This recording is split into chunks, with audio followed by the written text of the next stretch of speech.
Good morning, students.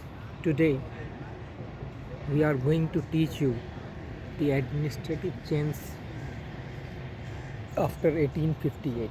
The revolt of 1857 gave a severe jolt to the British administration in India and made its reorganization inevitable. The government of India's structure and policies underwent a significant change in the decades following the revolt. The 1857 revolt is the major change maker of the British government, as the revolt of 1857 was also known as the revolt, the first war of the independence. And what more important for change in the Indian economy and government was the inauguration of a new stage of colonialism in India. The second half of the 19th century witnessed the spread of intensification of the Industrial Revolution, which was taken place in Industrial Revolution, the Great Depression of 1932, which is the major jolt. So gradually, other countries of Europe, the Asia, and Japan underwent industrialization. Economy came to an end. Intense worldwide competition for market, sources of raw material, and outlet for capital investment now began. The competition for colonies and semi colonies became increasingly intense and bitter as areas open to fresh colonial domination become scarce. So, moreover, after 1850, a very large amount of British capital was invested in railways, loans to the government of India to a smaller extent, and to in tree plantation, coal mining, jute mill, shipping trade, and banking. It was necessary that to render this British capital secure from economic and political change, British rule in India be clamped down even more firmly. Consequently, there was a renewed upsurge of imperial control and imperialist ideology, which was reflected in the reactionary policies of the Viceroy of Lytton, Dufferin, Lansdowne, Elgin, and above all the Curzon. Now, the Indian Council Act. The Indian Council Act of 1861 enlarged the Governor General Council for the purpose of making laws, in which capacity it was known as the Imperial Legislative Council. That's it. The Governor General was authorized to add to his Executive Council between 6 and 12 members, of whom at least half had to be non official, who could be Indian or English. The Imperial Legislative Council possessed no real powers and should not be seen as a sort of elementary or weak parliament. It was merely an advisory body. It could not discuss any important measures and no financial measures at all. Without the previous approval of the government, it had no control over the budget. It could not discuss the action of the administration.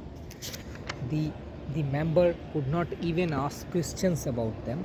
In other words, the Legislative Council had no control over the executive action, and moreover, the no bill passed by it could become an act till it was approved by the Governor General. So this was the major reform which is taken place. So on top of all this, the Secretary of State could disallow any of its act, and the only important function of the Legislative Council was to veto official measures and to give them appearance of having been passed by legislative body. In theory, the non-official Indian members were added to the council to represent Indian views, but the Indian members of the Legislative Council were few in number and were not elected by the Indian people but nominated by the Governor General. So these were the major loopholes of Act of 1861, Indian Council Act of 1861. And all experience teaches us that there were a dominant race rule. Another, the mildest form of government is despotism. There is a despotism in the bill passed by the British government, Indian Council bill passed by the British government in 1861. The provincial administration had divided into three major provinces, that is Bengal, Madras and Bombay. This is known as presidencies.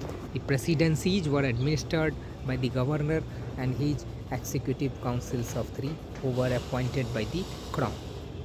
Understand?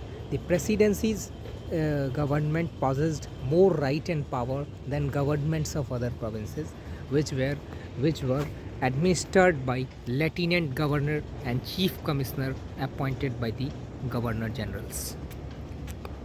So the provincial government enjoyed a great deal of autonomy before 1833, when their powers to pass law was taken away and their expenditure subjected to a strict central control.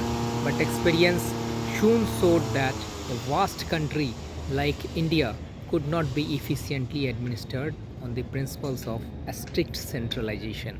As India is a very big country and Britishers want to provide a lenient centralization policy, and the evil of extreme centralization was most obvious in the field of finance.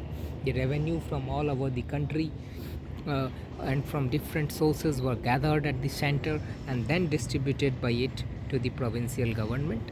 The central government exercised a strict control over the smallest details of provincial expenditure, but this system proved quite wasteful in practices. It was not possible for the central government to supervise the efficient collections of revenues by a provincial government or to keep adequate check over its expenditure. The authorities therefore decided to decentralize the public finance. The authorities is therefore decided to decentralize the public finance. So the first step in the direction of separating the central and provincial finance was taken by 1870 by Lord Mayo, the Governor Generals of Britishers. The provincial government were granted fixed sum out of the central revenues for the administrations of certain services like police, jails, education, medical services and road, and were asked the administrator to Lord Mayo signed in 1877 by Lord Lutyens, who transferred the provincial certain other head expenditures like land revenue, exercises, etc. Is there. Thanks much.